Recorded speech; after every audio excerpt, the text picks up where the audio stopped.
సభ్యులు, వివిధ కార్పొరేషన్ల చైర్మన్లు, క్రియాశీలక కార్యకర్తలందరికీ మనస్ఫూర్తిగా అభినందనలు, కృతజ్ఞతలు తెలియజేస్తున్నాను.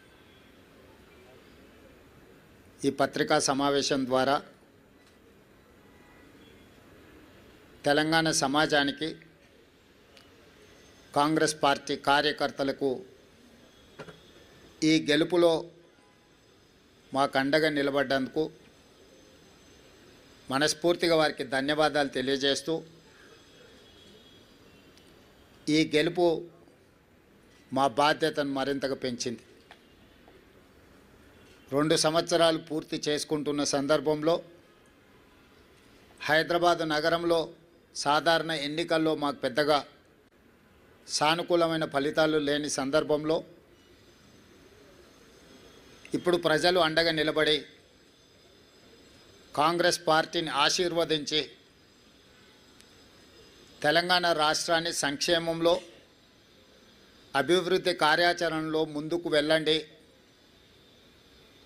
బాధ్యతతో ఈ కార్యక్రమాలను నిర్వహించండి అని చెప్పి మమ్మల్ని ఆశీర్వదించడం జరిగింది. దీన్ని ప్రజల యొక్క ఆశీర్వాదంగా,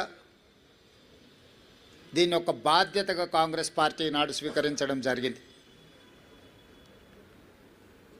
ఎన్నికల్లో నెగ్గితే ఉప్పొంగిపోవడం, ఓడిపోతే కుంగిపోవడం అనేది కాంగ్రెస్ పార్టీకి తెలీదు. కాంగ్రెస్ పార్టీకి తెలిసిందల్లా ప్రతిపక్షంలో ఉంటే ప్రజా సమస్యల మీద పోరాటం చేయడం, ప్రభుత్వంలో ఉంటే ప్రజా సమస్యల్ని పరిష్కరించడానికి నిరంతరం ప్రయత్నం చేయడమే కాంగ్రెస్ పార్టీకి తెలుసు.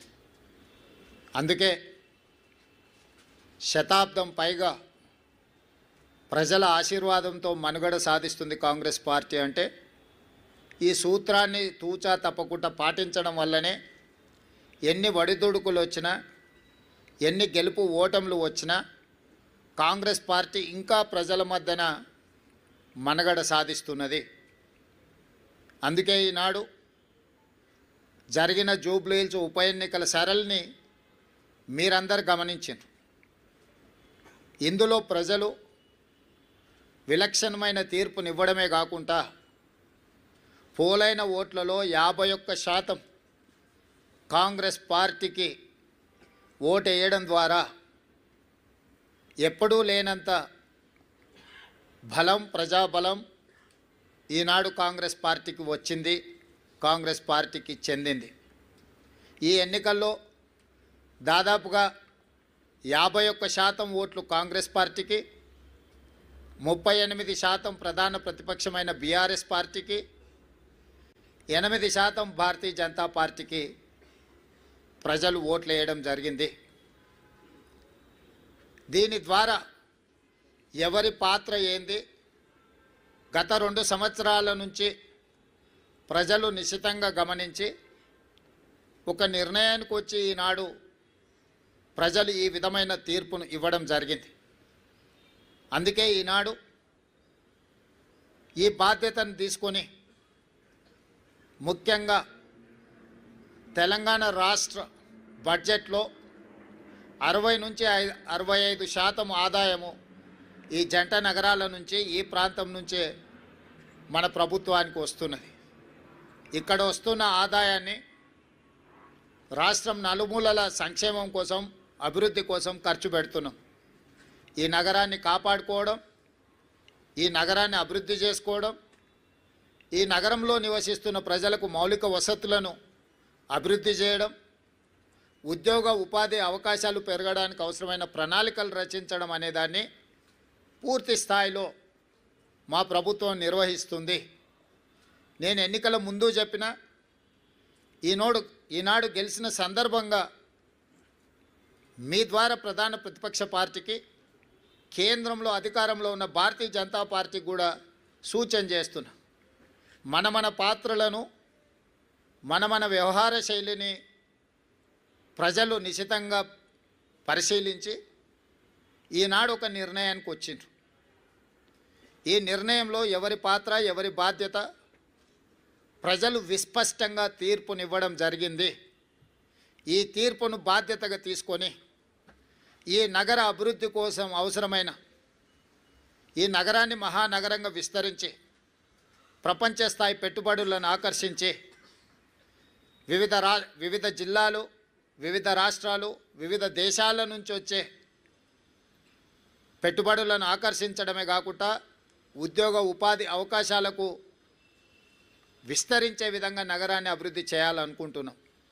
అందుకే రీజనల్ రింగ్ రోడ్ కావచ్చు, రేడియల్ రోడ్స్ కావచ్చు, మూసీ నది ప్రక్షాళన కావచ్చు, మెట్రో విస్తరణ కావచ్చు, గోదావరి కృష్ణా నది జలాలు ఈ మహానగరానికి తాగునీటి అవసరాలను తీర్చడానికి అవసరమైన ప్రణాళికలు కావచ్చు, హైదరాబాదు నగరాన్ని పట్టి పీడిస్తున్న ట్రాఫిక్ సమస్య కావచ్చు, ఎలివేటెడ్ కారిడార్లు కావచ్చు, ఫ్లైఓవర్ బ్రిడ్జులు కావచ్చు, అండర్ పాస్లు కావచ్చు, రైల్వే ఓవర్ బ్రిడ్జులు, రైల్వే అండర్ బ్రిడ్జులు కావచ్చు, గల్లీలలో ముఖ్యంగా చెత్త ఒక ప్రధాన సమస్యగా మారింది. సిటీలో చెత్త ఎక్కడ పడితే అక్కడ దర్శనమిస్తున్నాయి. పారిశుద్ధ్య పనులలో సమస్యలను మేము పరిగణలోకి తీసుకుంటున్నాం.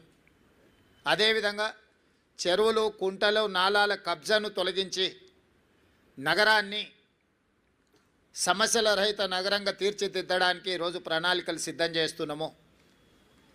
వీటన్నిటికీ సంబంధించి ప్రధాన ప్రతిపక్షము బీఆర్ఎస్ సోషల్ మీడియాను, విష ప్రచారాన్ని, తప్పుడు వార్తలను, పెయిడ్ ఆర్టికల్స్ని, ఫేక్ సర్వేలను వీటన్నిటి మీద ఆధారపడి ప్రభుత్వాన్ని అవహేళన చేయడము, అవమానించడము, అసహ్యకరమైన భాషలో దూషించడం లాంటి వార్తలను ప్రసారం చేసిండ్రు.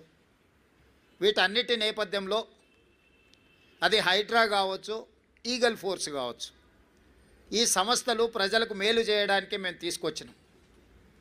ఈ నగరం వేగంగా మత్తు, ముఖ్యంగా గంజాయి, డ్రగ్స్ విస్తరిస్తున్న సందర్భంలో వాటిని కఠినంగా అణిచివేయడానికి ఈగల్ ఫోర్స్ను తీసుకొచ్చినాం. కబ్జాలను, చెరువులను, కుంటలను, నాలాలను అడ్డగోలుగా ఆక్రమించుకొని కబ్జాలకు పాల్పడుతుంటే వాటిని తొలగించడానికి హైడ్రాను తీసుకొచ్చినాం.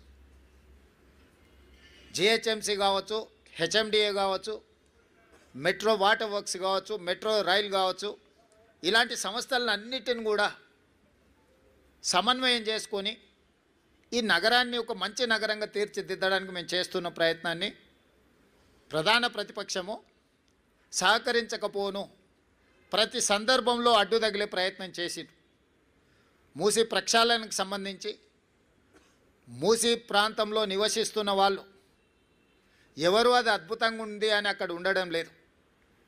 ఏ వసతి లేక, ఏ అవకాశాలు లేక మురికితో కూడుకున్న మూసీ పక్కన నివసిస్తున్నారు. వాళ్ళకు ఒక మంచి వసతులు ఏర్పాటు చేసి వాళ్ళకు ఉపాధి కల్పించి వాళ్ళ జీవన ప్రమాణాలు పెంచి వాళ్ళ పిల్లలకు ఒక మంచి చదువులు, వాళ్ళకు ఒక మంచి వైద్యాన్ని, వాళ్ళకు ఉపాధిని కల్పించాలని చెప్పి మా ప్రభుత్వం చేస్తున్న ప్రయత్నాలను ప్రతి నిమిషం, ప్రతి క్షణం అడ్డు తగిలి అన్ని రకాలుగా వీటన్నిటిని అడ్డుకునే ప్రయత్నం చేసిండ్రు. అదేవిధంగా కేంద్రం నుంచి తీసుకురావాల్సిన అనుమతులు కానీ ఇవ్వవలసిన నిధులను రాబట్టుకోవడానికి ముఖ్యంగా కిషన్ రెడ్డి గారు సహాయ నిరాకరణ చేస్తుండ్రు. ఈనాడు ప్రధాన ప్రతిపక్షంలో శాసనసభ్యులు కేటీఆర్ గారు, శాసనసభ్యులు హరీష్ గారు, అదేవిధంగా కేంద్ర ప్రభుత్వంలో కేంద్ర మంత్రిగా ఉన్న కిషన్ రెడ్డి గారు, ముఖ్యంగా ఈ ముగ్గురికి ప్రధానమైన బాధ్యత ఉన్నది. ఒకరు కేంద్ర ప్రభుత్వం నుంచి రావాల్సిన అనుమతులు, తేవలసిన నిధులకు సహకరించాలి. కానీ కిషన్ రెడ్డి గారు పూర్తిగా సహాయ నిరాకరణ చేయడమే కాకుండా వీలైనంత మేరకు కేంద్రంలో అడ్డు తగులుతున్నాడు. మెట్రో విషయంలో కావచ్చు, మూసీ ప్రక్షాళన విషయంలో కావచ్చు, గోదావరి జలాలు నగరానికి తరలించే విషయంలో కావచ్చు, రీజనల్ రింగ్ రోడ్డు విషయంలో కావచ్చు, కిషన్ రెడ్డి గారు పూర్తిగా సహాయ నిరాకరణ చేస్తుండ్రు. దీన్ని ప్రజలు గమనించడం వల్లనే పార్లమెంట్ ఎన్నికల్లో కిషన్ రెడ్డి గారికి 65,000 ఓట్లు ఇదే జూబ్లీ హిల్స్ అసెంబ్లీ నియోజకవర్గం నుంచి ఓట్లు వేయడం జరిగింది. ఈనాడు కిషన్ రెడ్డి అభ్యర్థిగా మారి ఎన్నికల ప్రచారం చేస్తే 17,000 ఓట్లు మాత్రమే వచ్చినాయి. అంటే ఆనాడు కిషన్ రెడ్డికి వచ్చిన ఓట్లలో 25% మాత్రమే వచ్చి ఈరోజు భారతీయ జనతా పార్టీ డిపాజిట్ జప్తు అయిపోయింది. దీన్ని బట్టి కిషన్ రెడ్డి గారు తన వ్యవహార శైలిని మార్చుకోవాల్సిన అవసరం ఉన్నది. ఇది భూకంపం వచ్చే ముందు భూమి కొద్దిగా కదులుతుంది, అంటే అలర్ట్ చేస్తుంది సిస్టమ్ని. ఎప్పుడు కూడా ఒకేసారిగా రెక్టర్ స్కేల్ మీద పెద్ద ఎత్తున భూకంపం రాదు, ముందు మనల్ని అలర్ట్ చేస్తుంది సిస్టమ్. అలర్ట్ చేసినా మనం తేరుకోకపోతే ఆ ప్రకంపనలు భూకంపంగా మారి